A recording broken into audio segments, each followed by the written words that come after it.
Welcome to Tech Royalty, where we celebrate the kings of tech. In this episode, we'll dive into how I got my first tech job and my experience as a black man at that job. Let's get started. So, when I decided I had enough of my call center job and it was just too annoying for me, I got tired of getting called in the office for stupid stuff, minor infractions, all kinds of nitpicky stuff to take away my bonus, whatever have you. I started complaining to my wife about it. She saw I was stressed out. She actually told me I should quit my job, but as a husband, I had a responsibility to my family and to provide. So I decided to give tech a shot with 100% of my effort. So what I did was I purchased Team Treehouse. It was $25 a month. They had an awesome WordPress course. They had an awesome front end course. Shout out to Ryan Carson for Team Treehouse. Amazing platform.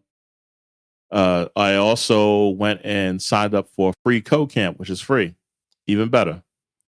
They were more of the type on the computer based instead of video based. So I did both styles and kind of learned from the different styles and mixed them up.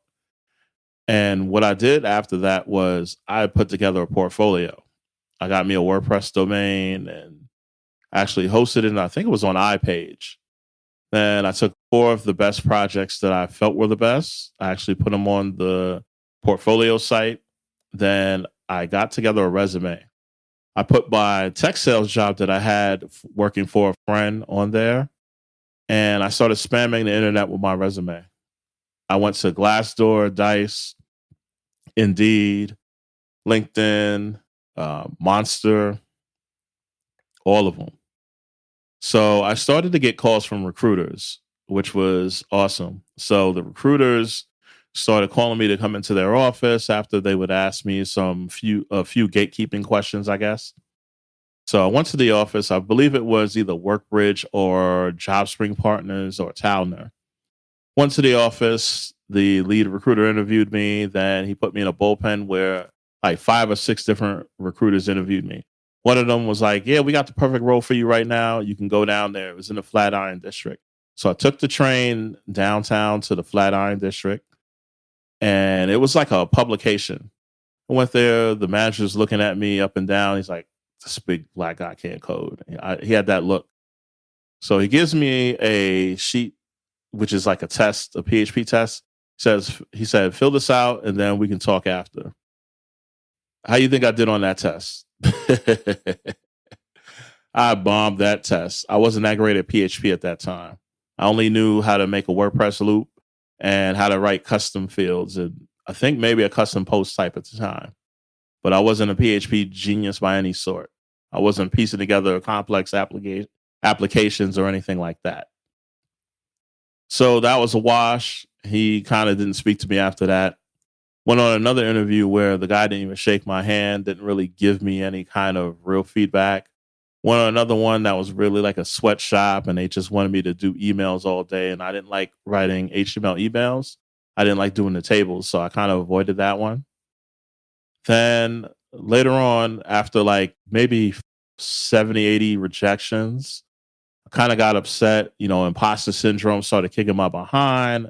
I'm like, maybe I should go back to the call center and, this, that, and the third. Maybe I'm a fake and I don't have a degree and I'm black and, all these other things that started kicking around in my head and started trying to mess with me. I had to shut those voices down. I definitely had to do it.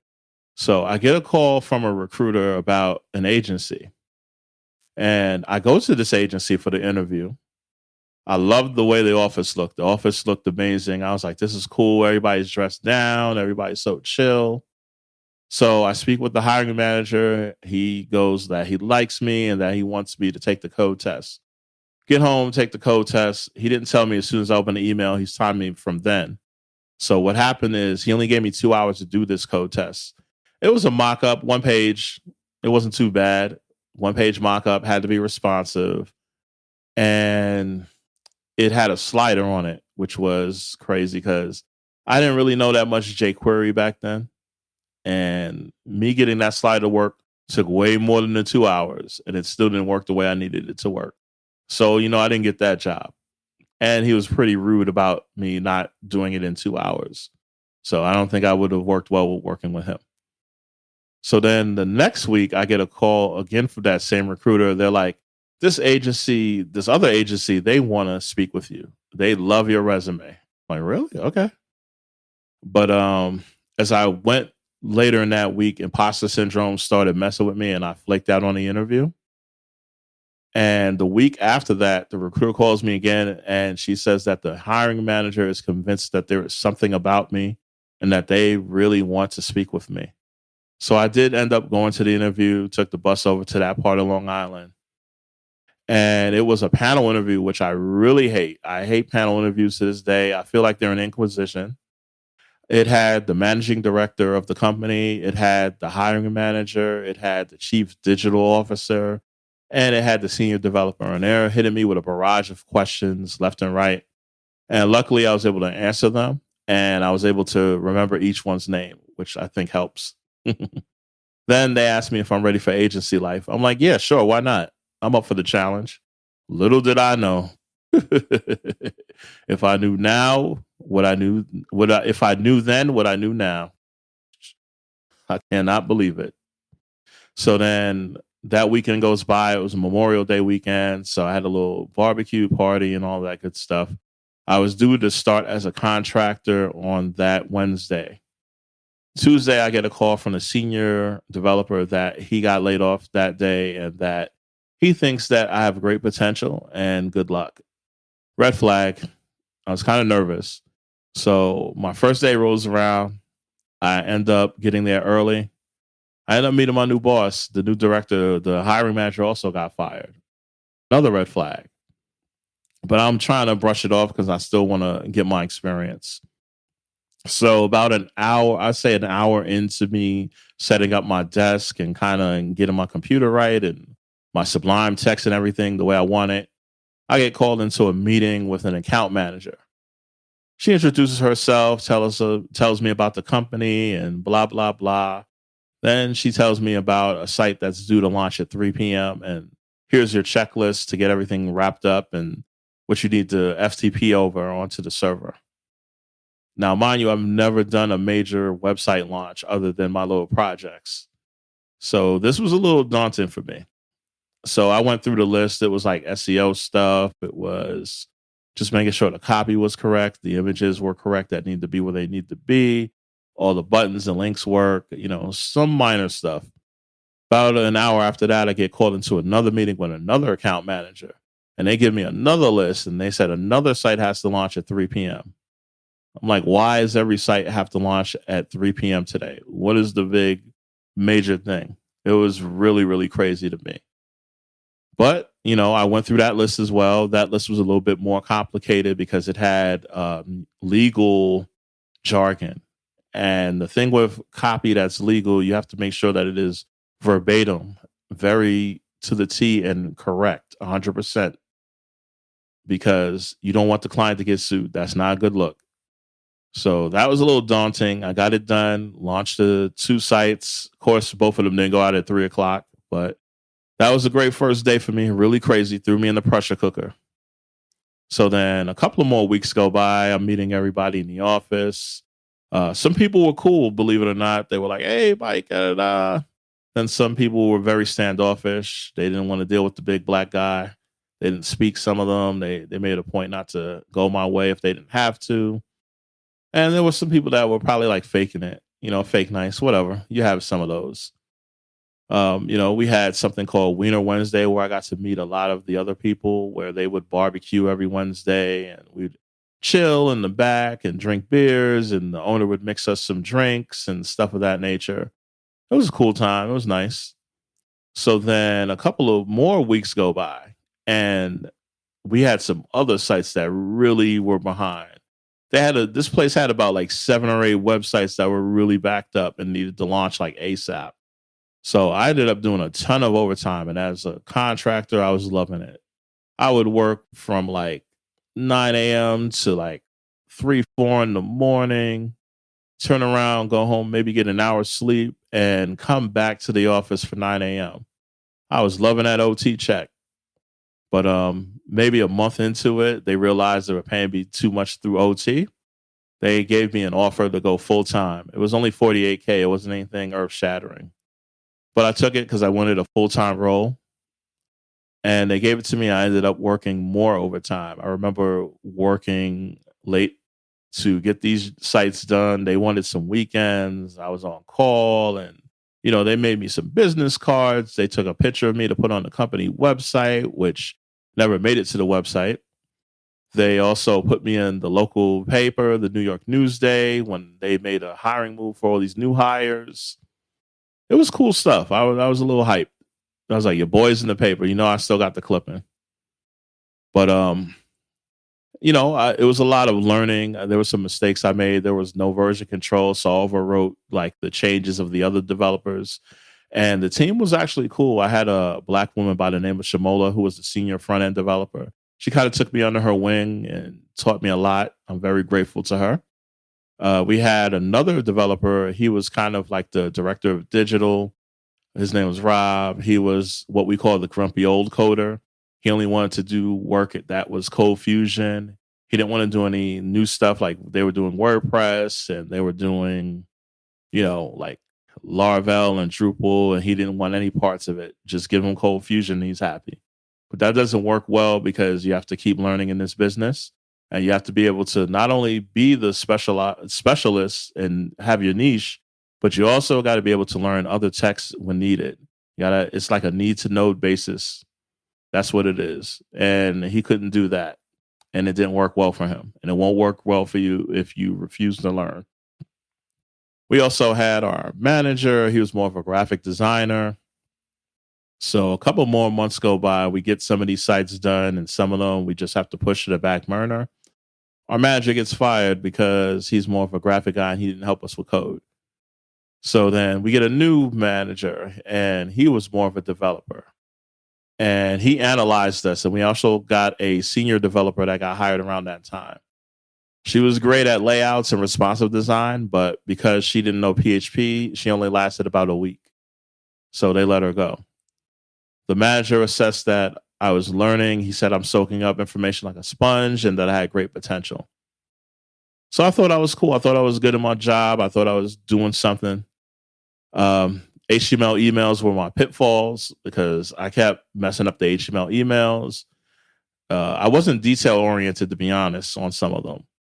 And one time it bit me in the butt. I did have to run out and go pick up my wife, so I didn't stay extra like usual. And as I'm leaving and I'm on the Long Island Expressway driving, I get a call from the account manager. She's flipping out on me because I decided to leave work on time. And she's like, you got to stay and get this out to the client and blah, blah, blah. Yeah, agencies are very deadline based. So I held it together. I didn't flip out on her like I wanted to. And when I got home, I logged in and kind of finished up what she needed because it was a rush job. Next day I get in, the owner calls me and my manager into the office. He flips out on us. He's talking about why we're not organized as a department and what's going on over here and blah, blah, blah. I ended up standing up for my manager. And then him and the owner get into it, and I excuse myself from the room.